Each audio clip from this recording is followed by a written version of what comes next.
Hello guys, तो कैसे हैं आप लोग। स्वागत है आप सभी का फिर से पोकेमॉन की एक और न्यू वीडियो में। और गाइस, आप लोगों को याद होगा कि कुछ टाइम पहले मैंने एक वीडियो अपलोड किया था कि म्यू वर्सेस म्यूटू में कौन ज़्यादा स्ट्रॉन्ग है।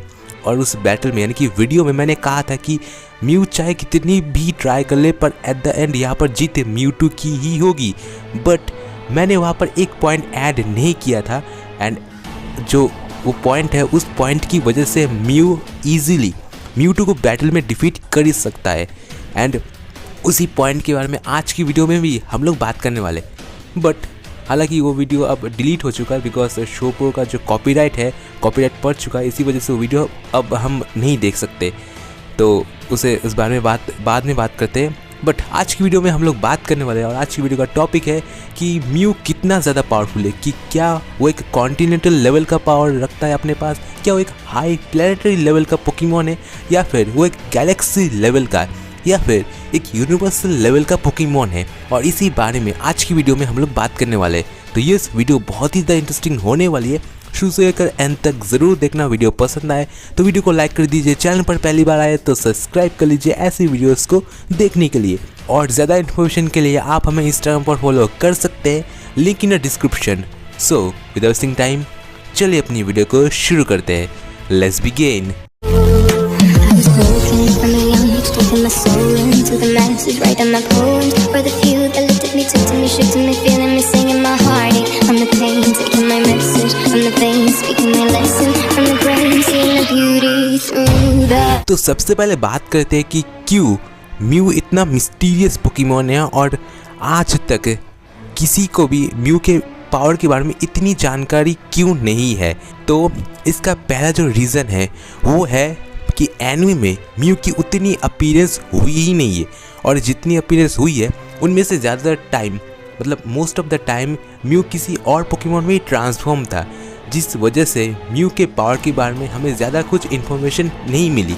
इनफैक्ट पूरे पोकेमॉन की सीरीज़ में जितने साइंटिस्ट हैं उन सबको भी म्यू के बारे में एटलीस्ट मोस्ट ऑफ द 10% से ज़्यादा इन्फॉर्मेशन उनके पास भी नहीं है। और साइंटिस्ट भी म्यू के बारे में कुछ इन्फॉर्मेशन जुटा नहीं पाए बिकॉज म्यू ज़्यादा टाइम अपने अलग अलग पोकेमॉन के रूप में रहता है, और इसी वजह से उसे स्टडी करना बहुत ही ज़्यादा मुश्किल है, और इसी वजह से उसकी पावर के बारे में भी बहुत ही कम इन्फॉर्मेशन अवेलेबल है। म्यू की पावर तो मिस्टीरियस एक थिंग है, बट उससे भी मिस्टीरियस थिंग ये है कि म्यू आया कहाँ से या फिर उसका बर्थ कैसे हुआ।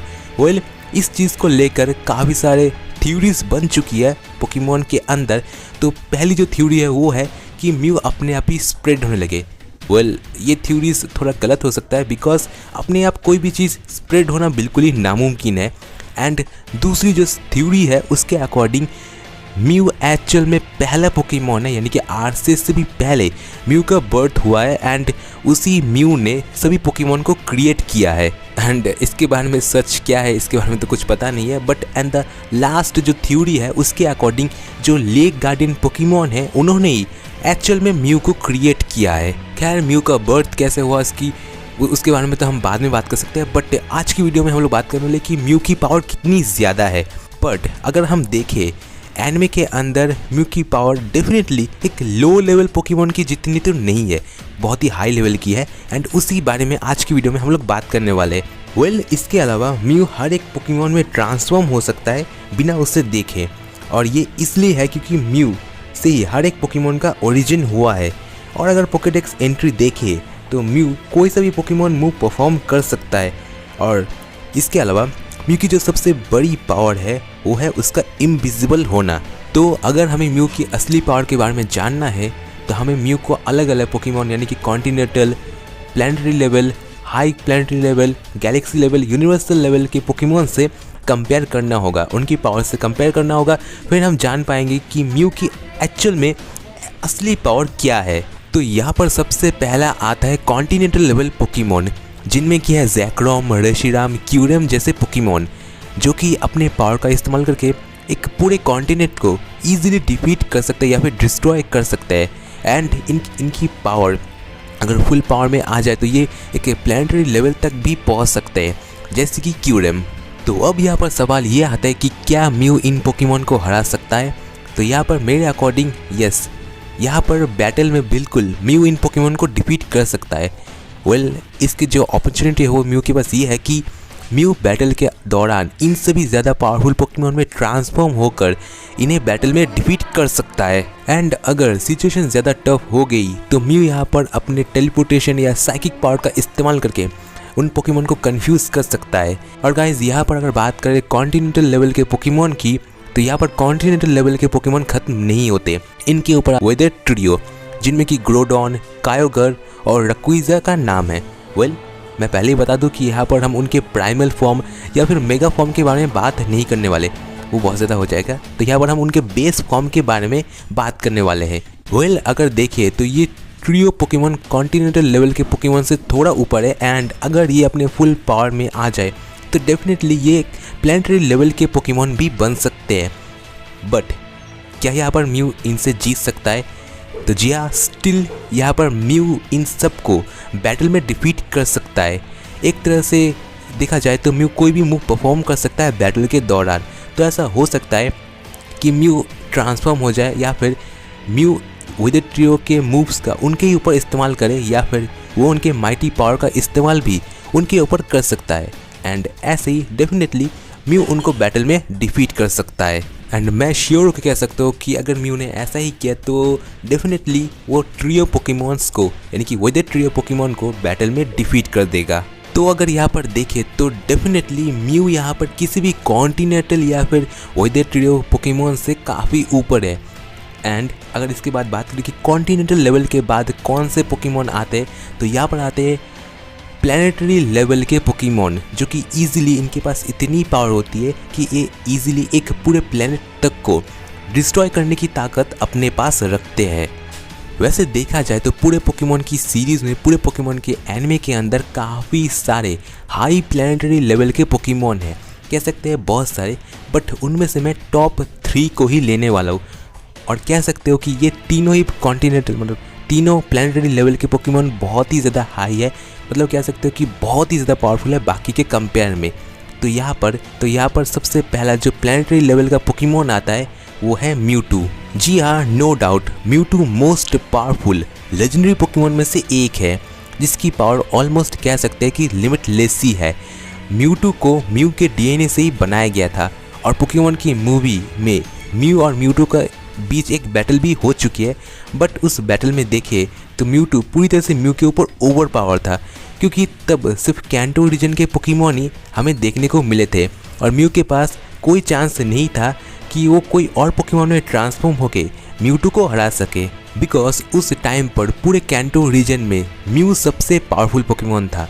बट जैसे जैसे रीजन आगे बढ़े वैसे वैसे हमें और भी कई सारे ऐसे पोकेमॉन देखने को मिले जिनके पास म्यूटू से भी ज़्यादा पावर है और उनके पास इतनी पावर है कि वो म्यूटू को डोमिनेट करने जितनी पावर अपने पास रखते हैं। तो पूरे बैटल में यानी कि म्यू और वर्सेस म्यूटू के बैटल में अब अगर बैटल हुई तो बैटल के दौरान म्यू उन पोकेमॉन में से किसी एक पोकेमॉन में ट्रांसफॉर्म होकर प्रोबेबली म्यूटू को हरा सकता है या फिर उसे एटलीस्ट डोमिनेट तो कर ही सकता है। नेक्स्ट प्लैनेटरी लेवल जो पोकेमॉन आता है वो है द बीस्ट रक्विजा। तो रक्विजा एक तरह से पूरे एटमॉस्फेयर का कंट्रोलर भी हम उसे कह सकते हैं, क्योंकि अगर देखा जाए तो डायरेक्टली या इनडायरेक्टली सभी पोकेमॉन कहीं ना कहीं रक्विजा की वजह से ही अभी जिंदा है या फिर कह सकते हैं कि सांस ले रहे हैं। तो अब यहाँ पर सवाल ये आता है कि क्या रक्विजा म्यूटू को हरा सकता है? तो मेरे ख्याल से नहीं, क्योंकि बैटल में म्यू रक्विजा में ट्रांसफॉर्म हो सकता है, प्लस ट्रांसफॉर्म होने के बाद वो इनविजिबल भी हो सकता है, जिसके बाद रक्विजा के सामने होगा रक्विजा, वो भी इनविजिबल। तो इनविजिबल होकर ही म्यू यानी कि रक्विजा, जब म्यू रक्विजा में ट्रांसफॉर्म हो जाएगा तब वो ड्रैगन असेंस्ट या फिर ऐसे ही कई सारे पावरफुल मूव का इस्तेमाल करके रक्विजा को बैटल में डिफीट कर सकता है, बिकॉज रक्विजा तो म्यू को देख ही नहीं सकता ना। तो यहाँ पर इजीली मेरे ख्याल से म्यू बैटल में रक्विजा को डिफीट कर सकता है। तो नेक्स्ट प्लैनेटरी लेवल पोकेमॉन आता है, वो है most powerful planetary level in earth, जो कि है ज़ायगाट। ज़ायगाट को हम एक तरह से सबसे पावरफुल प्लैनेटरी लेवल का पोकेमॉन भी कह सकते हैं, क्योंकि पूरे इकोसिस्टम को ज़ायगाट ही कंट्रोल करता है। प्लस म्यू के लिए ज़ायगाट में ट्रांसफॉर्म होना बहुत ही मुश्किल है, क्योंकि ज़ायगाट के पास है टोटल 5 ब्रेन, मतलब कह सकते हो बहुत ज़्यादा स्मार्ट बनता है। तो यहाँ पर प्रॉबली म्यू को ज़ायगाट में ट्रांसफॉर्म होने में काफ़ी ज़्यादा प्रॉब्लम हो सकती है। बट अगर म्यू ज़ायगाट में ट्रांसफॉर्म नहीं हो पाया तो म्यू किसी ऐसे पोकेमॉन में ट्रांसफॉर्म हो सकता है जो कि ज़ायगाट से भी ज़्यादा पावरफुल है, लाइक सोलगैलियो चाहे तो एक ही झटके में सारे के सारे प्लानिटरी लेवल के पोकेमॉन को ख़त्म कर सकता है, क्योंकि उसके पास है सन को कंट्रोल करने की पावर। तो यहाँ पर कह सकते हैं कि म्यू की ट्रांसफॉर्म होने की पावर उसे सबसे ज़्यादा पावरफुल प्लानिटरी लेवल तक के पोकेमॉन को डोमिनेट करने जितनी पावर देती है। और इसी प्लस पॉइंट के बारे में मैंने अपने पहले वीडियो में बात नहीं की थी, एंड इसी पॉइंट की वजह से डेफिनेटली म्यू एक बहुत ही हाई लेवल का पोकेमॉन बन जाता है। म्यू के पास यही सबसे बड़ी पावर है कि वो जिस पोकेमॉन का सामना कर रहा है वो उससे भी ज़्यादा पावरफुल पोकेमॉन में ट्रांसफॉर्म होके उस पोकेमॉन को बैटल में डिफीट कर सकता है। एंड यही चीज़ उसे सबसे अलग बनाती है एंड सबसे स्पेशल बनाती है। बट यहाँ पर ये तो प्रूव हो जाता है कि म्यू किसी भी प्लानिटरी लेवल जितने पोकेमॉन से काफ़ी ज़्यादा ऊपर है, या फिर हम कह सकते हैं कि म्यू क्या कोई सोलर सिस्टम लेवल के जितना पोकेमॉन पावरफुल है, या फिर वो पावर रखता है गैलेक्सी लेवल के पोकेमॉन की जितना, या फिर यूनिवर्सल लेवल के पोकेमॉन की जितनी पावर म्यू के पास है, जो कि गिने चुने ऐसे पोकेमॉन हैं जो कि यूनिवर्सल लेवल की जितनी पावर अपने पास रखते हैं। क्या म्यू भी उनमें से एक है? वेल, इसके बारे में पार्ट 2 में बात करेंगे, बिकॉज अभी वीडियो बहुत ही लंबा हो चुका है। एंड अगर आप लोगों को पार्ट 2 चाहिए तो कमेंट करके मुझे ज़रूर बताइएगा। एंड गाइज, आज के लिए बस इतना ही। होप को तो आपको वीडियो पसंद आई होगी। वीडियो पसंद आया तो वीडियो को लाइक कर दीजिए, चैनल पर पहली बार आए तो सब्सक्राइब कर लीजिए। एंड ज़्यादा इन्फॉर्मेशन के लिए आप हमें इंस्टाग्राम पर फॉलो कर सकते हैं, लिंक इन द डिस्क्रिप्शन। सो मिलते हैं किसी नेक्स्ट एंड ऐसी ऑसम वाली वीडियो में। तब तक के लिए नमस्ते, खुदा हाफिज़, सागर प्रणाम।